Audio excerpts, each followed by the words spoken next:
people have been given safety. You know, people have come here. It's very hard, I would say, it's very hard for people who are over like 45. You know, I just in my experience, especially women, if they never had any education. Yeah, so women, I worked with a lot of women from Somalia, Iraq, Mexico even. You know, if they never got a good education as a girl, as a child, it's very hard to adjust. So some of the people those ages will end up being custodians. You know, custodians is kind of a typical job. From Mexico, it'll be, you know, agricultural workers. Their success stories, the success story comes in their children many times, you know, so the success story comes in their children. Even like from Vietnam, you know, so many of those Vietnamese refugees came with nothing, so they might, you know, they were able to pay bills but not progress. You know, they might have wanted to go to college, you know, but never were able to get through the community college or through the English or whatever, so they may not make it, but their children, sometimes their children will go on to be doctors, professionals in other fields, teachers, and really be successful. So I would say it comes that next generation. But they're patient. I mean, a lot of them, the reasons they're leaving is for their children. So, other questions? I have time for other questions. Yeah. How would somebody from Syria, say, decide that they wanted to move to Ada County, Idaho? Like, how much self-determination do they have in figuring out where they want to go? Do they get help from NGOs, from the State Department? Yeah, it's usually, so there, and I'm not the biggest expert on this because I've done more, because it's pretty specialized in the refugee community, but it's like there are 9 NGOs or organizations nationally, and they all communicate with the UN. So the UN will identify the people, this is how I understand it, most at need typically, and then they'll present this to the group of organizations, and then the organizations typically will decide where to send them, which they'll, as I understand it, they communicate with their local affiliates. So we have 2 in Boise. And then we also have CSI. There's I think a small resettlement effort in Twin. As I understand it, the national groups communicate with their local groups to find out their capacity. And then if like the Syrian, I think they're given some self-determination if they have relatives in a particular area, then I think they'll be channeled to that area. Or I think possibly, I'm not sure though, if it's a factor, if there's already a group of Syrians there, you know, to have them feel more comfortable. Yeah. There are a huge number of vetting steps that they Oh, absolutely, yeah. And the Martin Institute has all those in fact sheets at the university online. So you could either go over there or get them online and print them out. And they give all of the steps for all of those things. Great. And they're available, and had I gotten my act together sooner, I would have brought them here. But I can get them, and then we can post them to the Facebook page, the Facebook page, along with this presentation after today. Yeah, But there's there's So, a lengthy set of Oh, yeah. steps, and they go through all of the same steps that anybody else would for legal status in the U.S. yeah, now they're actually going through everybody's like social media accounts and everything. You have to bring like all your passwords and your handles or whatever. You have to, all your phone numbers, any phone number you've ever used, you have to do all that. So, yeah.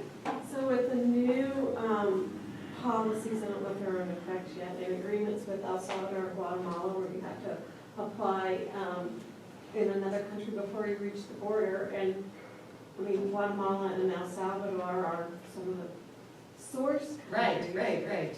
And there's, I mean, my experience in El Salvador with people from there, it's just so unsafe. Yeah. So how, I mean, is that coming with economic aid to get to the root problems, or is it just what does that mean legally? I mean, if you're trying to flee the country that you have to apply for, what are those agreements on? Right. It's being challenged. I mean, there are so many lawsuits, I can't keep them straight. I mean, so So, I don't think it's coming with more aid. I think it's coming with, I think it's the opposite. I think it's the stick. Yeah, I think it's like, if you don't do this, we're gonna cut your aid. Yeah, I don't think they're trying the carrot. I think it's more the stick, you know, like, yeah, you need to do this or else. I don't think it makes legal sense. I think it's just, they're just trying, in my mind, it's just like trying to erect as many hoops as possible for people to jump through. As a deterrent, I think they're just trying to deter people before they get here. That's, with all of this stuff, actually, I mean, with the family separation stuff, with the detention stuff, I feel like that's kind of the mentality, is let's try to deter people from coming. Unfortunately, but that is being challenged, I know, because it's, yeah, how can you make people apply in these unsafe, and there's plenty of evidence about how unsafe it is there, especially for some of these populations, like unaccompanied children, or, oh, sorry, back there, yeah. So if a community of people, of a city or a church wanted to help out, you know, what do you think was I mean, whether here or in a refugee camp, some of the ways we could help out? I almost had a slide, yeah, what can you do? Yeah. Because Mary had asked me about that. Some of it, I think it depends on your personal, it depends on your skills and your interests. Mhm. You know, because I always feel like that's a good place to start, like what you have to offer. There are, and I apologize, I didn't do as much research about here locally, others may know. I know more about Boise, but there we have a couple of organizations like the International Rescue Committee, an Agency for New Americans, and so they're doing, they do regular volunteer trainings, people sign up as drivers to help people, you know, get to the store, get to medical appointments. There's another program that's kind of neat, that pairs like people from a church, or maybe like 6 families, my church does this, where like kind of 6 families went through this training and they're paired up with a large Congolese family, you know, so that they'll help, you know, bring food or do the driving, kind of even just be a friend, you know. I'm sure there are plenty of refugees that have never been like in an American house. You know, or I'm sure there are some that have never had an American person in their house, you know. So they get really isolated, especially seniors, I think that came by themselves. It's really sad. You know, so there, like IRC, my friend at IRC, he did a program to take a group out fishing. You know, like just to take a group of people fishing. There's a program like Artisans for Hope, where people, I think that's more female, but not necessarily, like teaching people tailoring skills and kind of artsy stuff. I think we're gonna do, this is more for the Latino population here. I think we're gonna do like a citizenship day, where to help, we have many in Idaho, we have many, I'm sure it's many thousands of people who have their green card, permanent residence, but don't have their U.S. citizenship yet. So there's just one of these events in Pasco, like last weekend, and one in Nampa the weekend before. So it'll be a citizenship day where people can come in and get legal assistance with filling out their citizenship application. And that's a huge event when somebody becomes a U.S. citizen. You know, that can be very empowering and provide another level of protection. Oh, sorry, you were ready. Yeah, I think I heard you said the legal aid clinic at the UI, that you deal with cases of people who have special status because of domestic violence. I was wondering if you could explain a little bit more about how that works. Sure, there's a U visa. There's a status called a U visa. So if someone, so say a woman is undocumented, is subject to serious domestic violence from a partner, she, you know, and the police want to investigate this crime. They may have their eyes on, and it doesn't have to be domestic violence. It could be a number of other crimes too. There's a whole In the list. home country? No, here. Oh, okay. Yeah, it has to have happened here. Mhm. So for this particular visa, so law enforcement would be wanting to investigate and make an arrest and prosecute, you know, because they want to put this person behind bars. So if that person, the victim, had cooperated with the local law enforcement, like the prosecutor's office, or police investigators or something like that, then they could, they're not required to, but if law enforcement wanted to help her try to get status here in the United States, they could complete a form to assist her, and then she could apply for a visa. Again, she might not get it, she might or might not get it. So, That's that particular, but there's another one for women who, not just women, it's men too. So say somebody comes, an immigrant comes, is married to a U.S. citizen or permanent resident, is subject to violence from their spouse.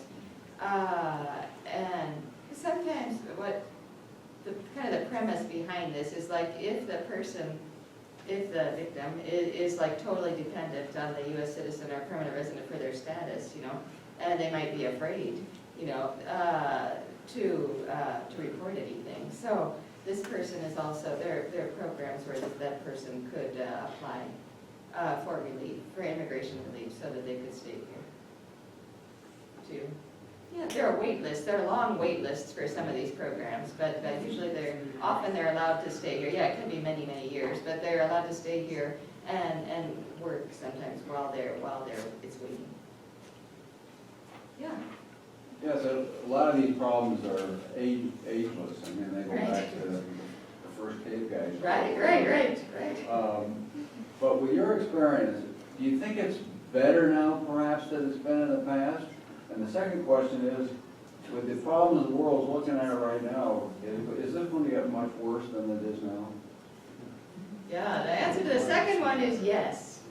I think so, because I think, unless I'm wrong about climate change or something, but if climate change is really happening, which it seems like it is, you know, and more areas are getting unlivable, those people are going to move, you know, they have to move.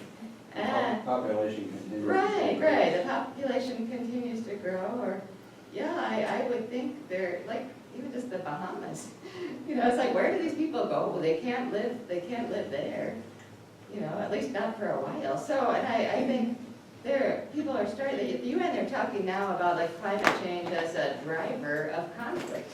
You know, before it's been like people would run away because they're fighting, you know, for political reasons, you know, or for land or whatever, but that could be exacerbated, you know, if there's, if people are moving into new areas, like it all. I mean, so now the first question, is it you know, maybe it's better, I don't know, I really don't know if it's got, since the caveman days.